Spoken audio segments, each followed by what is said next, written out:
এতগুলো ঠাকুর দেখা হয়ে যায় তো, যার জন্য ক্লাবের নামগুলো আর মনে থাকে না। আর সঙ্গে সঙ্গে গ্যালারিতে ছবি, ভিডিও, এই সমস্ত কিছুর ভিড় বাড়তেই থাকে।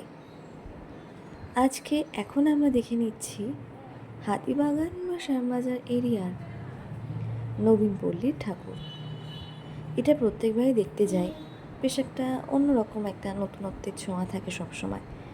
তাই এবারও তার ব্যতিক্রম হয়নি। চলে গিয়েছিলাম নবীন পল্লীর ঠাকুর দেখতে।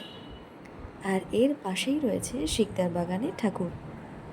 আশা করছি তোমরা যারা নর্থের ঠাকুর দেখছো তারা এই ঠাকুরটা দেখেছো, আর যারা এখনো অবধি দেখোনি তারা গিয়ে দেখে আসতে পারো।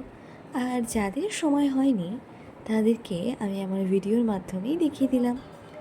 তোমাদের কেমন লাগলো অবশ্যই জানিও। বেশ একটা অন্যরকম নতুনত্ব কনসেপ্ট, ভালো লেগেছে এবং সেটাই তোমাদের সকলের সামনে নিয়ে আসার একটু চেষ্টা করছি।